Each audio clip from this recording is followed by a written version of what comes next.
El aire matutino le mordió la cara a Marcus Elliot mientras avanzaba pesadamente por la nieve, con el aliento formando nubes que se disolvían en la inmensidad de la taiga.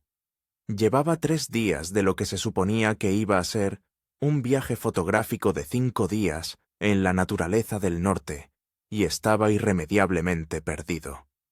Su GPS había muerto ayer, la batería agotada por el frío, y su teléfono no tenía señal desde que había dejado la carretera principal.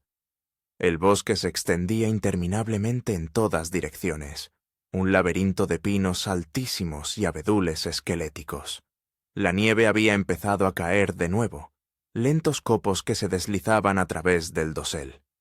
Hermoso, pensó, levantando su cámara para capturar la escena. Fue entonces cuando lo escuchó, un sonido bajo y resoplante que le erizó el vello de la nuca. Marcus bajó la cámara lentamente, escaneando la línea de árboles. A unos 20 metros, un enorme oso pardo se alzaba sobre sus patas traseras, husmeando el aire con la nariz. Volvió a ponerse a 4 patas, balanceando la cabeza de un lado a otro. No corras, no corras. Mantén la calma. El consejo del folleto del centro de visitantes pasó fugazmente por su mente. Lo había hojeado, pensando que los osos estarían hibernando en esta época del año. Claramente se había equivocado. «¡Oye, oso!», gritó, tratando de mantener la voz firme. «Solo estoy de paso». La cabeza del oso se volvió bruscamente hacia él. Por un momento, el tiempo se congeló. Entonces, cargó. Marcus buscó a tientas el spray para osos sujeto a su cinturón, con dedos torpes por el frío y el miedo. Apuntó y apretó el gatillo, pero el viento atrapó el spray, alejando la mayor parte del animal que cargaba. El oso vaciló momentáneamente, sacudiendo la cabeza, pero luego reanudó su carga con renovada furia. No había tiempo para correr. El oso lo golpeó como un tren de carga, derribándolo. El dolor explotó en su pecho cuando las garras le rasgaron la chaqueta. Gritó, levantando los brazos para protegerse la cara. Las mandíbulas del oso se cerraron sobre su antebrazo, con los dientes perforando su manga. El mundo se redujo al dolor y al terror y al aliento caliente y rancio del animal. En un acto de desesperación, Marcus hundió su pulgar en el ojo del oso. El animal rugió, soltando su brazo. Rodó, alejándose a gatas, y luego se tambaleó poniéndose de pie. El oso volvió a arremeter, atrapando su muslo y haciéndolo girar. Tropezó cuesta abajo, perdió el equilibrio y cayó. El mundo se convirtió en un caos de nieve y cielo mientras se precipitaba por la empinada ladera, estrellándose contra la maleza, rebotando contra rocas y troncos caídos. Se detuvo en el fondo, aturdido, con el sabor metálico de la sangre llenando su boca. Arriba, el oso resopló y caminó de un lado a otro en la cresta.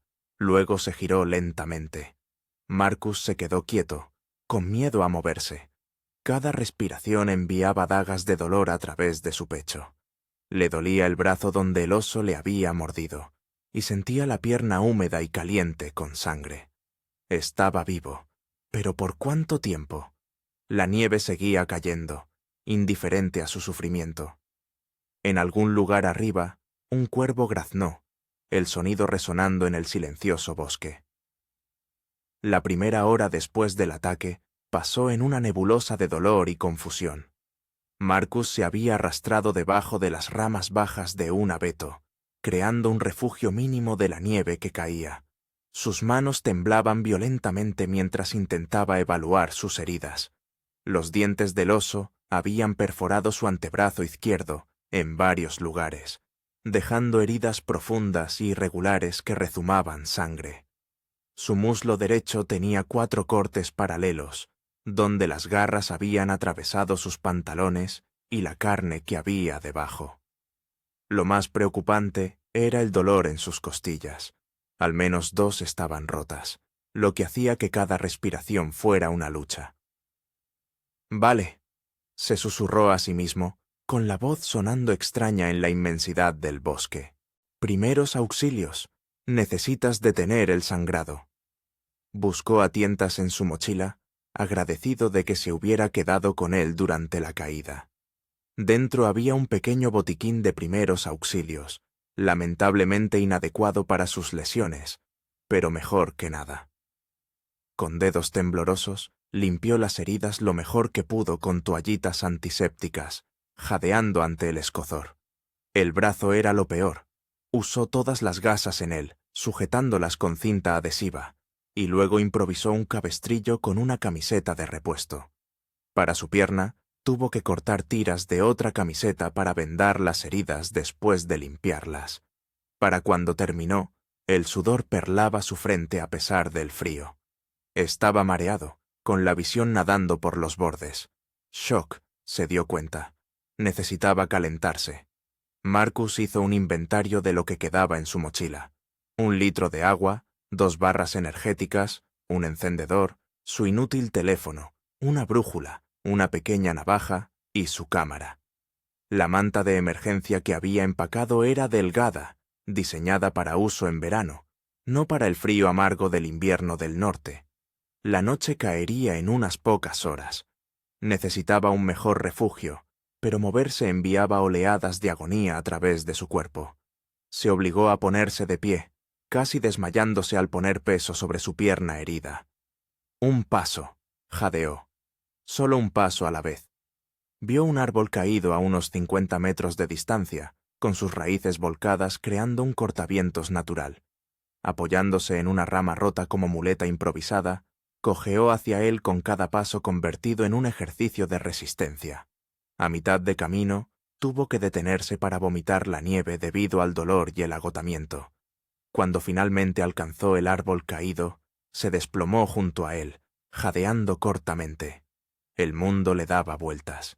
Necesitaba hacer una fogata, recolectar materiales para un refugio, pero su cuerpo se negaba a cooperar. La oscuridad se cernía desde las esquinas de su visión. Su último pensamiento consciente fue para su hermana, Emma.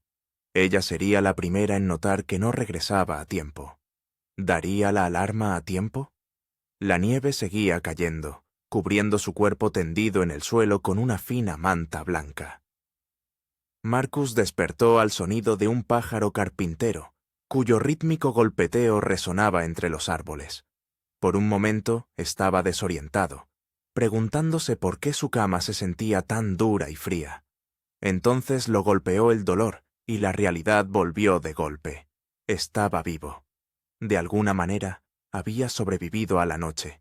Su cuerpo estaba rígido, con los músculos agarrotados por el frío y el traumatismo. Había dejado de nevar, pero una fina capa lo cubría. Tenía los labios agrietados y la garganta reseca. Buscó a tientas su botella de agua con su mano buena, y el simple acto de desenroscar la tapa requirió una concentración inmensa. El agua estaba helada, despertando su sistema de golpe.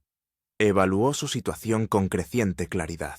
Estaba herido, solo y perdido, en uno de los entornos más implacables de la Tierra. El pueblo más cercano estaba a al menos 30 kilómetros, si es que sabía en qué dirección dirigirse. Sus heridas se habían coagulado durante la noche, pero el área a su alrededor estaba caliente y sensible. El comienzo de una infección. No tenía antibióticos, no tenía forma de pedir ayuda. La constatación se asentó sobre él como un peso físico. «Muévete o muere», susurró con voz ronca. Era así de simple. Ponerse de pie le llevó casi 10 minutos, un proceso de movimientos graduales interrumpidos por jadeos de dolor. Una vez erguido, se apoyó pesadamente en su muleta improvisada, inspeccionando su entorno. La pendiente por la que se había desplomado ayer se elevaba abruptamente a su izquierda. A su derecha, el bosque se extendía, relativamente plano. Hacia adelante o hacia atrás parecía ofrecer un terreno similar. La brújula indicaba que el norte estaba aproximadamente a su derecha. La carretera principal por la que había llegado corría de este a oeste. La lógica dictaba que debía dirigirse hacia el sur para intersecarla. Antes de partir, necesitaba una mejor protección para sus heridas y un bastón más resistente. Con su cuchillo, cortó parte de la pernera de su pantalón para crear vendajes frescos para su brazo. Fabricó una muleta más robusta con la rama de un pino joven, utilizando trozos de tela para acolchar el apoyo de la axila. Los simples preparativos lo agotaron, pero se obligó a continuar. Recogió un puñado de agujas de pino, guardándolas en sus bolsillos, yesca de emergencia para más tarde. Se comió la mitad de una barra energética, racionando la poca comida que le quedaba. Luego comenzó a caminar, dirigiéndose hacia el sur según su brújula. Cada paso era una agonía, pero estableció un ritmo: plantar la muleta, avanzar la pierna herida, dar un paso con la pierna buena, hacer una pausa para respirar, repetir. El proceso era lento, desesperadamente lento. En una hora recorrió menos de 1 kilómetro. El bosque estaba tranquilo, salvo por el ocasional canto de un pájaro o el crujido lejano de una rama. Marcus se sorprendió hablando en voz alta, aunque solo fuera para romper el silencio. Izquierda, derecha, respira. Izquierda, derecha, respira. Puedes hacerlo, Marcus. Hacia el mediodía, nubes oscuras se habían acumulado en lo alto y la temperatura bajó notablemente. Su aliento formaba nubes más densas en el aire. El viento arreciaba, cortando su ropa desgarrada. Necesitaba un refugio antes del anochecer, y lo necesitaba en un lugar donde pudiera hacer una fogata. Cuando los primeros copos de nieve comenzaron a caer de nuevo, Marcus divisó un afloramiento rocoso más adelante.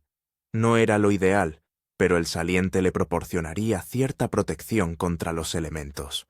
Alteró su curso, esforzándose por alcanzarlo antes de que la nieve se intensificara. El afloramiento creaba una cueva poco profunda, apenas lo suficientemente profunda como para que pudiera sentarse debajo, pero bloqueaba el viento. Usando su cuchillo y su mano buena, rascó un montón de hojas secas y ramitas del área protegida debajo de la roca. Sus dedos estaban entumecidos por el frío, lo que hacía que la simple tarea de operar su encendedor fuera casi imposible. Fueron necesarios 7 intentos antes de que la yesca prendiera.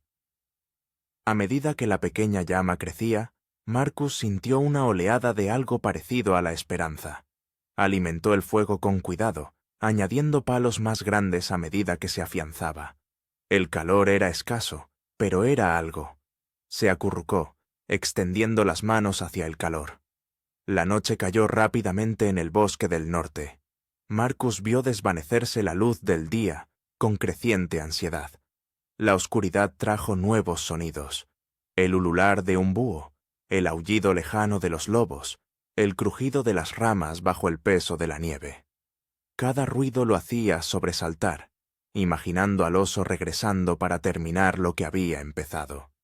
Dormitaba inquieto, despertando cada pocos minutos para alimentar el fuego y comprobar los alrededores. El dolor en las costillas le impedía tumbarse, así que se sentó apoyado contra la pared de roca, entrando y saliendo de la consciencia.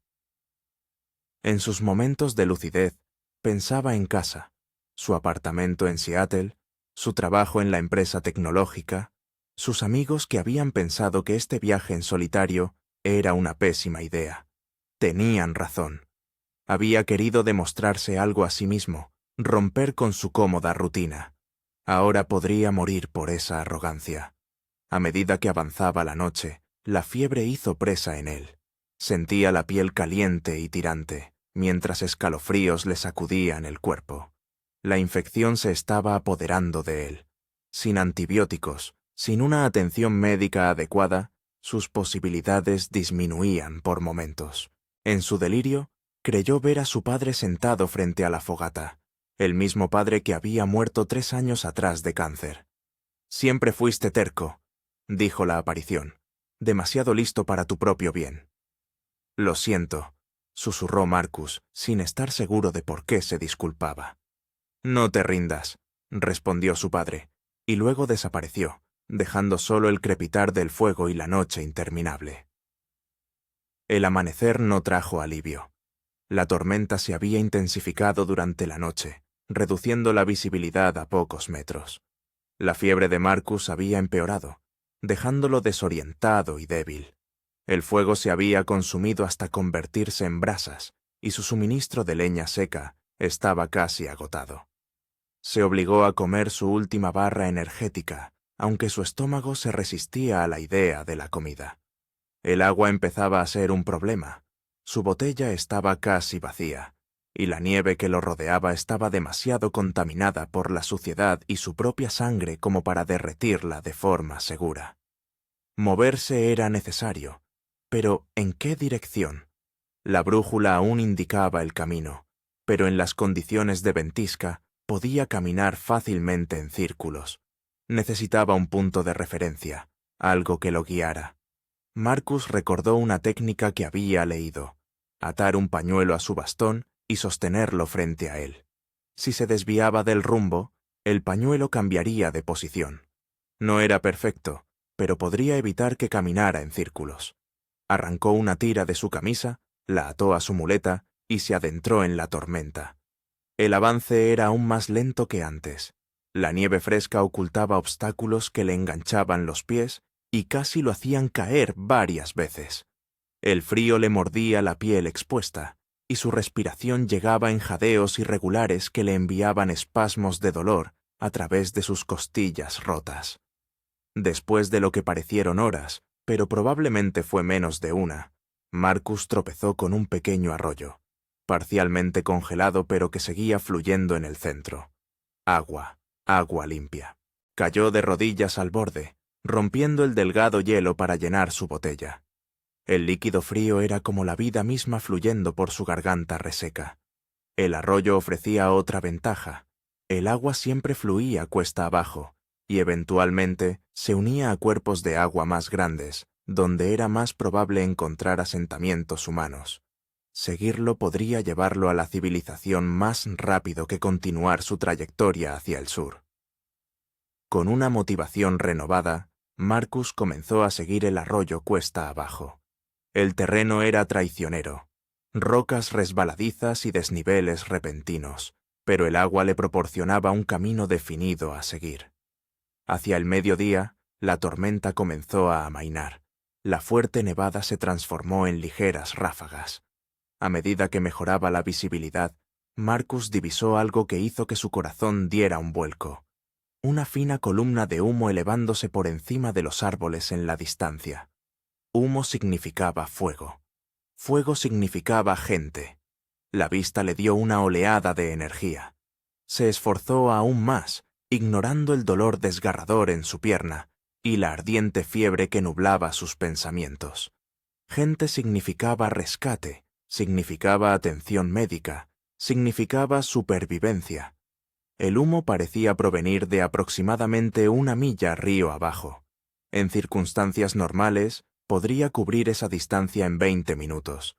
En su estado actual, podría tardar horas, pero era un destino, algo concreto hacia lo que avanzar después de días de deambular sin rumbo. Su progreso era desesperadamente lento. 2 veces resbaló sobre rocas heladas, cayendo pesadamente y reabriendo las heridas en su pierna. Cada vez se obligó a levantarse, impulsado por la promesa de esa columna de humo. A medida que se acercaba, la decepción lo invadió. Lo que había tomado por humo de chimenea era en realidad vapor que salía de una fuente termal, una característica natural, no una vivienda humana. La realización casi lo destruyó. Se desplomó al borde de la piscina humeante y un sollozo escapó de sus labios agrietados. Pero la fuente termal ofrecía su propio tipo de salvación. El agua tibia, rica en minerales, podría ayudar a limpiar sus heridas y elevar su temperatura corporal. Con dolorosa lentitud, se quitó su ropa hecha jirones y se deslizó hacia el borde poco profundo de la piscina. El calor fue inicialmente impactante, pero a medida que su cuerpo se ajustó, un profundo alivio lo invadió. Por primera vez desde el ataque, el dolor retrocedió a un nivel manejable. Limpió cuidadosamente sus heridas en el agua tibia, haciendo una mueca cuando los minerales le escocieron la carne abierta, pero sabiendo que podría ayudar a prevenir una mayor infección. Se permitió 15 minutos en el manantial. Cualquier tiempo superior corría el riesgo de agotar la poca energía que le quedaba. Mientras se vestía con su ropa húmeda y hecha jirones, notó algo que había pasado por alto en su decepción inicial: unas débiles marcas en un árbol cercano. Al acercarse, se dio cuenta de que eran señales de ruta, marcadores hechos por el hombre que indicaban un sendero para caminatas. La esperanza se reavivó. Los senderos conducían a carreteras, las carreteras conducían a pueblos. Se había topado con una tabla de salvación. El sendero era apenas visible bajo la nieve fresca, pero las marcas en los árboles eran lo suficientemente claras como para seguirlas. Marcus abandonó el arroyo y comenzó a seguir el camino marcado, con el ánimo renovado a pesar de su deteriorado estado físico. Al acercarse el crepúsculo, el sendero lo condujo a un pequeño claro.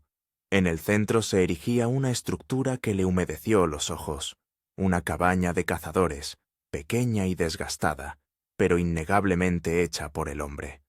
Humo salía de su chimenea. ¡Ayuda!, intentó gritar, pero su voz apenas fue un ronco susurro. Tropezó hacia adelante, con la visión oscureciéndose, enfocado únicamente en la puerta de la cabaña. Por favor, ayuda. Sus fuerzas finalmente lo abandonaron a pocos metros de la cabaña.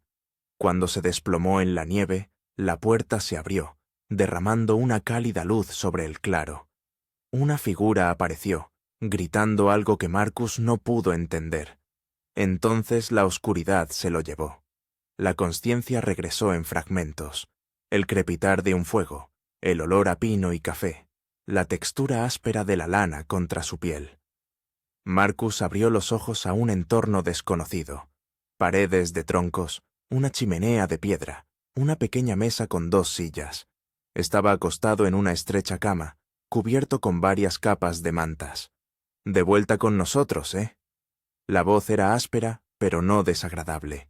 Marcus giró la cabeza para ver a un hombre mayor sentado en una silla cercana, tallando un trozo de madera. Su barba era gris y poblada, su rostro curtido por años al aire libre. «¿Dónde?», logró decir Marcus, con la garganta dolorosamente seca. «Mi cabaña», dijo el hombre, dejando a un lado su talla para verter agua de una tetera en una taza. Ayudó a Marcus a sentarse lo suficiente para beber. «Lo encontré medio muerto en mi puerta hace 2 días. Me llamo Roy Tanner». «¿2 días?». La mente de Marcus luchaba por procesar esta información. «¿He estado inconsciente durante 2 días?». Roy asintió. «Tenía una buena fiebre. Todavía la tiene, pero no tan fuerte. Esas heridas necesitaban atención. Un asunto desagradable». «¿Un oso, supongo?». «Sí», confirmó Marcus, los recuerdos del ataque inundándolo. «Salió de la nada». «Así son ellos», dijo Roy con naturalidad. «Tiene suerte de estar vivo. Limpié esas heridas lo mejor que pude. Usé un ungüento antibiótico que guardo para emergencias. También le envolví las costillas, al menos 2 rotas por lo que puedo decir». Marcus intentó agradecerle, pero un ataque de tos interrumpió sus palabras, enviando punzadas de dolor a través de su pecho. «Tómelo con calma», aconsejó Roy. «Todavía no está fuera de peligro, en sentido figurado o literal. Estamos a 50 kilómetros del pueblo más cercano, y mi camioneta está atrapada en la nieve. La radio está funcionando, sin embargo. Informé sobre su situación ayer. Búsqueda y rescate dice que llegarán cuando el clima se despeje, tal vez mañana si tenemos suerte. Mañana, solo un día más de espera, y luego atención médica adecuada». El alivio fue abrumador. «Mi hermana», dijo Marcus, «estará preocupada. Se suponía que debía regresar hace 3 días». «Les di su nombre», le aseguró Roy. «Notificarán a sus contactos de emergencia. Ahora, ¿cree que puede tomar un poco de sopa? Necesita recuperar fuerzas». Las siguientes 24 horas transcurrieron en una nebulosa de sueño, dolor y breves períodos de claridad. Roy demostró ser un cuidador taciturno pero atento, cambiando las vendas de Marcus, ayudándolo a ir al primitivo retrete de la cabaña y asegurándose de que se mantuviera hidratado y alimentado. Durante un período lúcido, Marcus le preguntó cómo Roy había llegado a vivir tan lejos de la civilización. «Guardabosques jubilado», explicó el anciano. «Pasé 40 años en estos bosques. No podía imaginar vivir en otro lugar. Vengo aquí todos los inviernos. Paz y tranquilidad. Buena caza. El resto del año tengo un lugar en el pueblo». «¿No se siente solo?», preguntó Marcus. Roy consideró esto, sus manos curtidas trabajando un trozo de leña para el fuego. «Me acostumbré a mi propia compañía hace mucho tiempo. Encuentro a la gente más agotadora que la soledad en estos días». Miró a Marcus. «Sin ofender». «Ninguna», le aseguró Marcus. «Yo también pensé que quería soledad. Por eso vine aquí, para desconectarme, encontrar algo auténtico». ¿Y lo encontró? ¿Encontró lo que buscaba? Marcus pensó en la pregunta. El ataque del oso, el viaje desesperado a través del bosque, la fiebre y el dolor. Nada de eso era lo que había estado buscando. Y sin embargo, «Creo que encontré algo», dijo lentamente. «No lo que esperaba, pero algo real». Roy asintió como si esto tuviera perfecto sentido. La naturaleza salvaje tiene una forma de reducir las cosas a lo esencial. Le muestra quién es realmente. La conversación cayó en un silencio cómodo. Afuera, el viento había amainado y la nieve había dejado de caer. Buen clima para una operación de rescate, pensó Marcus con esperanza. Por la mañana, la fiebre le había bajado, aunque el dolor en las costillas y las heridas seguía siendo intenso. Roy le ayudó a ponerse ropa de repuesto, mucho más grande, pero limpia e intacta. Desayunaron avena y café, escuchando la radio para obtener actualizaciones sobre el equipo de búsqueda y rescate. Justo después del mediodía, lo oyeron. El zumbido lejano de los rotores de un helicóptero. Roy salió, ondeando una bandera naranja brillante para guiarlos al claro. El equipo de evacuación médica trabajó eficientemente, estabilizando a Marcus para el transporte y agradeciendo a Roy su ayuda. Mientras se preparaban para despegar, Marcus extendió la mano para agarrarla del anciano. «No sé cómo agradecértelo», dijo. «Me salvaste la vida». Roy se encogió de hombros, incómodo con la gratitud. «Tú hiciste la mayor parte del trabajo de salvarte. Llegar hasta aquí con esas heridas. Eso requirió agallas». «Volveré», prometió Marcus. «Cuando me haya curado. Te traeré provisiones, el agradecimiento apropiado». «Más te vale», dijo Roy, con una sombra de sonrisa debajo de su barba. «Y la próxima vez, trae un spray para osos que funcione». Mientras el helicóptero despegaba, Marcus vio cómo la cabaña se hacía más pequeña abajo, y luego desaparecía al elevarse por encima de la línea de árboles. La vasta taiga se extendía en todas direcciones, hermosa y mortal. Había entrado siendo una persona y salía siendo otra. Más tarde, en el hospital, reunido con su hermana y sus amigos aliviados, Marcus intentaría explicar lo que había sucedido allí, no solo el ataque y su viaje físico, sino el interno, cómo en esos momentos extremos, cuando la muerte parecía segura, había descubierto recursos dentro de sí mismo que nunca supo que existían, cómo la línea entre rendirse y perseverar se había vuelto muy delgada, y cómo de alguna manera había encontrado la fuerza para mantenerse en el lado correcto. Las cicatrices físicas permanecerían, recordatorios irregulares en su brazo y pierna, costillas que le dolerían con el frío, pero eran las marcas invisibles las que lo definirían más. El conocimiento de que había enfrentado lo peor y había sobrevivido, no por casualidad sino por voluntad. La naturaleza salvaje casi lo había matado. También lo había, en